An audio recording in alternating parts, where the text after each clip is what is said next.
and welcome. I'm Morgan Hill. And I'm Kelcie Moore. Today we are discussing an essential topic in nursing professionalism. To help us explore this topic, we are joined by someone with first-hand experience. Rose Mattingly has spent over 52 years as a practicing nurse, and she'll be sharing her perspective on professionalism in nursing. Thank you so much for joining us, Rose. We really value learning from your experience. Thank you for asking me. It's a privilege. Thank you. All right, so to kick things off, let's define what professionalism looks like in nursing so we can connect these concepts to your experiences, Rose. Professionalism includes accountability, respect, ethical behaviors, clear communication, and professional appearance. Accountability means being reliable and taking responsibility for your actions. Patients, families, and coworkers need to know that they can count on you. Next is respect, treating everyone you work with, including patients, coworkers, families, with dignity no matter the situation. Then there's ethical behavior, which is all about following professional standards and making decisions that prioritize your patients. Ethical behavior means advocating for a patient's wishes or respecting their religious beliefs, even if their preferences are different from your own. This ensures that care is both safe and aligned with what the patient values. Communication is another key aspect. Being professional means speaking clearly, empathetically, and sensitively, and really listening when someone is talking to you. Active listening can make a huge difference in patient care. Finally, there's appearance and demeanor. First impressions matter, so dressing appropriately and presenting yourself professionally shows that you take your job seriously and that patients can trust you. This is important because professionalism builds trust with the patients, strengthens the healthcare team, and protects patients from unsafe or offensive interactions. For example, the ANA Code of Ethics establishes that professionalism in nursing is grounded in compassion, respect, and accountability, which guides nurses in providing ethical, patient-centered care. The National Library of Medicine also notes that unprofessional conduct towards patients has both physiological and clinical consequences, including increased stress, compromised patient safety, and poor quality of care. So professionalism isn't just about appearances. It has a direct effect on patient outcomes and team functioning. Now that we've defined professionalism, let's take a step back and look at its history in nursing. Understanding where it came from helps us see why these standards remain important today.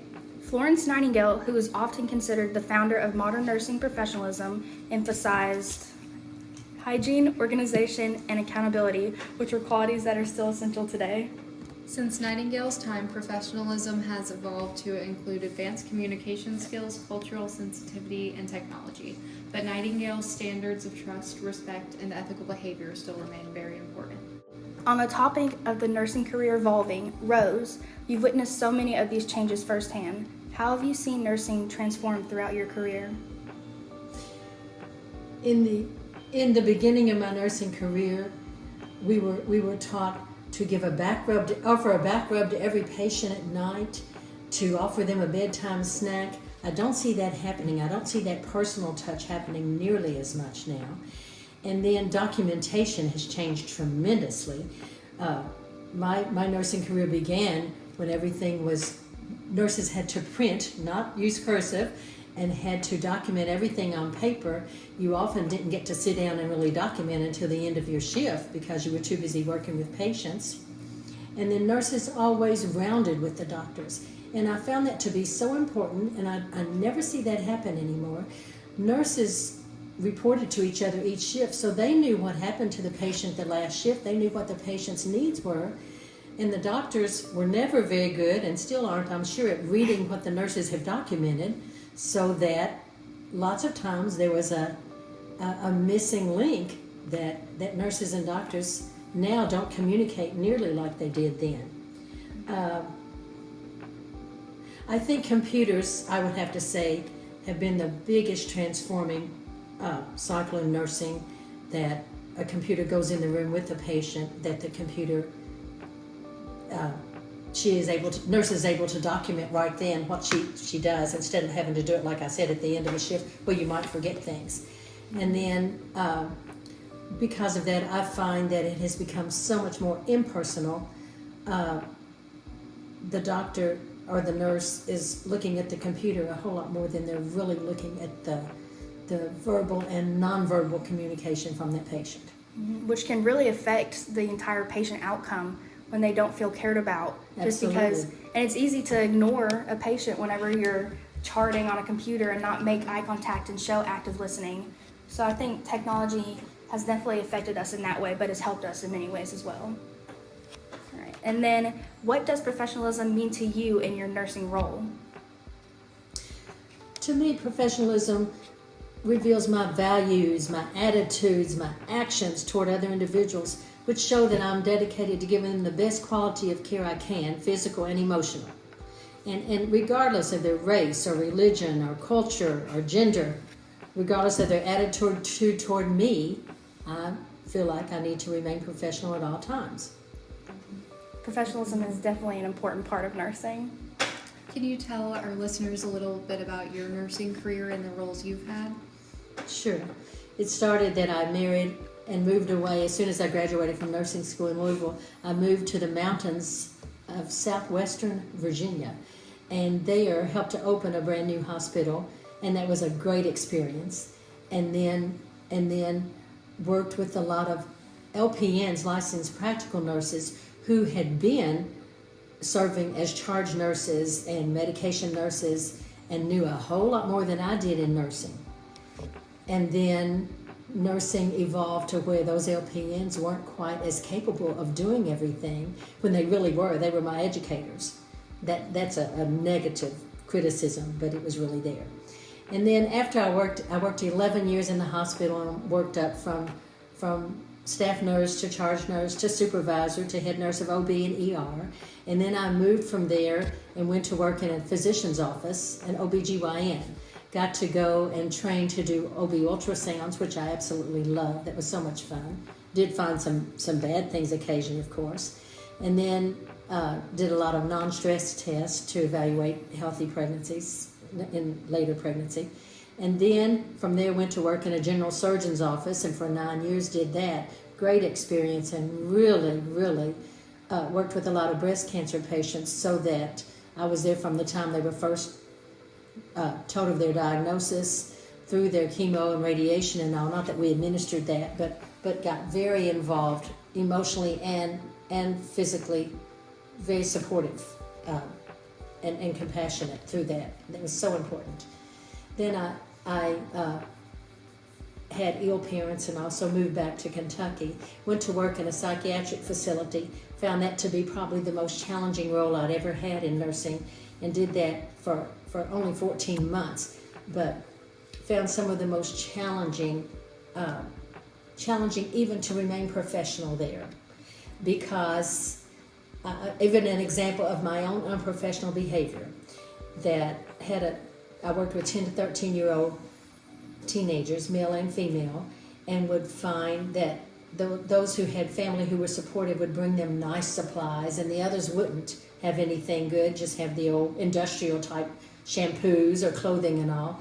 So I even bought a young girl, 12-year-old, found her size and bought her a nice pair of jeans, and was so proud of myself. And I guess I was trying to influence her to win her friendship.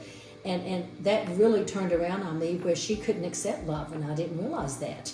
And ended up having to call a code and get my mental health worker to rescue me, because she was going to attack me. And was that ever a rude awakening? But I was very unprofessional. I went against the rules, and it backfired on me, very much so. Definitely. The rules for professionalism seem to be put in place to prevent that things, but when you're actually in this situation, it's different to make an easy choice. Quite challenging. Yeah. After my psychiatric nursing, I transferred to a medical surgical unit and worked my way up to manager there.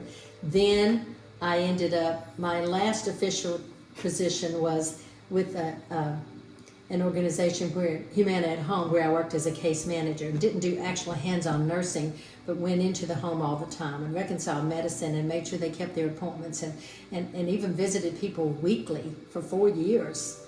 They finally changed it to every other week, but really it paid to have a professional go in the home and make sure that person was complying. It kept them out of the hospital, and that was kind of my job, to keep that person as healthy as I could. Very beneficial, very rewarding, very professional job, until COVID came. And then once COVID came and we couldn't go into the home, I found I didn't like doing nursing by phone. I couldn't see that patient. I couldn't tell if they really were showing me all the medication they had. Found that to be very unsatisfying, and that's when I decided to retire. Yes, it's definitely challenging to connect with a patient if you're not even in the same room with them. I would struggle with that personally. It was interesting to hear about the negative impact you had. Do you have any examples of professional communication where it positively impacts the patient? Yes, I do. I was the charge nurse one day, and the CNAs and the other staff members kept coming up to the desk and telling me how grumpy and rude that patient in 28 was, meaning room 128, how grumpy and rude he was, and it was hard for them to even go in the room and take care of him. And I went in and I sat down in a chair beside his bed and held his hand, which I believe touch is so important. And I started by asking him how he felt, of course, and he gave me very negative answers. And then, is your care all right here? Again, negative answers. And then I started asking him how things were at home and what kind of support system he had at home, basically, without using those words. And he said, there's not anybody at home who cares anything about me. Nobody does anything for me. And this man wasn't able to get up and go by himself. And out of that conversation, and I stayed there quite a while, and tried to assess if he had anyone to even take care of his ADLs. And he didn't, really. And so out of that came, maybe we can get some help for you. Maybe we can find some way to get people to help you. And his anger wasn't directed at us, really. I found the underlying cause was that he had no support and didn't feel loved at all. So from that came, we arranged for home health to visit him at home. We arranged social services, we got involved, and they came and arranged for a better family life. I don't know what for sure, but anyway, especially home health. And that turned that whole hospital stay around for that patient. Ended up very positive impact because someone took the time to listen and to show they cared.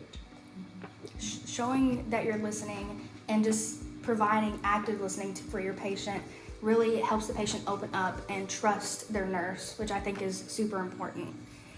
Okay. And then looking ahead, what should the next generation of nurses focus on to maintain professionalism, especially regarding tattoos, piercings, slang, or casual body language? I think that professionalism in the 1970s, 80s, 90s, and now should all be the same. As far as taking time to listen, taking time to touch that patient's hand, taking time to show you really care and you're not in that room just to do a job, in that hospital or whatever facility you're working in, just to do a job. And then as far as professional appearance, probably every institution you work in will have a set of guidelines that you have, acceptable guidelines for dress, for tattoos, for piercings. And I think you really have to respect that. Obviously, to maintain your position, you will. But also, I think you have to think about cultural differences and age differences. For instance, an 80-year-old is going to look at someone with tattoos often and think, oh my gosh, they don't look very professional at all. I don't like those piercings. They would have a very negative opinion of piercings, of tattoos, of sloppy clothing. I think you have to consider that and consider, do I look professional in that person's eyes? And the patient is always right, we learn in this. You have to consider what the patient, the resident in the nursing home or whatever, how they interpret your dress. Yeah, I've definitely seen how to our generation tattoos and piercings are very common, so we don't give a second thought, but older generations definitely do when they see it, and they don't see it as professional. Now we've heard Rose's experience, let's talk about how lack of professionalism can negatively impact a patient's experience. For example, in Kentucky, a nurse administered the wrong medication without triple checking the label, which sadly led to the patient dying. This example shows how even small mistakes in professionalism can have tragic consequences. In Indiana, there was a tragic case in a high-stress NICU where nurses accidentally gave babies a dose 1,000 times stronger than intended. Sadly, 3 infants died. Even though it was accidental, this shows how important professionalism, accountability, and clear communications are for keeping patients safe. Rose, have you witnessed a medication error, and how did it impact the patient outcome? Absolutely, and probably the most challenging, the most frightening of my entire nursing career. I was asked to come in at the middle of a 12-hour shift and relieve some nurse who was going away. And I went in and got a report from her, and then I sat at the nursing station for probably 10 minutes overlooking her notes and just, getting organized. And the nurse had set up his PCA pump, patient-controlled analgesic pump, and he was on a morphine PCA. Morphine depresses respirations, and this fellow was completely cyanotic. And I instantly turned that medication off, and we had a code button, so I called for the rapid response team. Anesthesia came, everyone came. They had to give him Narcan to counteract that. The fellow, it turns out, had sleep apnea and was not on a CPAP, which was dangerous to start with, and then had been given this medication. And the way the physician had ordered it was that he controlled it, of course, pushed the button, and the nurse in error had put it on continuous flow of morphine. So that fellow would have died had we not interceded when we did. So with that came a major, you had to file they call it a sentinel event. Mm-hmm. So of course we had to call the family in and tell the family what happened and move the guy to intensive care. And became a major issue. We saved his life, but we almost killed him too. Yeah. First. Very frightening. And out of that, the nurse who had never done anything like that, and I would have trusted her with anything, stopped working on the medical surgical unit because of that incident, because it scared her so bad. Oh, yeah. And I didn't blame her. Mm-mm. It is definitely super scary to make mistakes in patients, and that's why it's so important to triple check everything you do and just make sure that you're doing it right. And if you don't understand what's happening, you can always go to another coworker and ask, which is why it's such a good team in the healthcare, because you need it. Well, and I'd like to add that now in this particular hospital, because of that incident, it became the rule that never did one nurse hook up a PCA pump alone. You always have to have a second person co-sign. Second person look at the order, and you co-sign that you set that pump up appropriately, which was great. Mm-hmm. Yeah. Many medication errors can actually be prevented when nurses practice active listening, show empathy, and follow structured communication like we were just talking about. That's why professionalism isn't a guideline. It is essential for safe, effective, patient-centered care. To summarize, professionalism in nursing includes accountability, respect, ethical behavior, communication, and appearance. It's critical because it builds trust, strengthens the healthcare team, ensures safe, high-quality patient care. Rose, thank you so much for sharing your insights and real-life examples with us. Thank you so much for asking me. My nursing career has meant everything to me. I absolutely love nursing, and I wish you both well. Thank you so much. It was wonderful to have you on our podcast. Thank you for tuning in. We hope this discussion gave some insight on the importance of communication and professional behavior in nursing. Goodbye.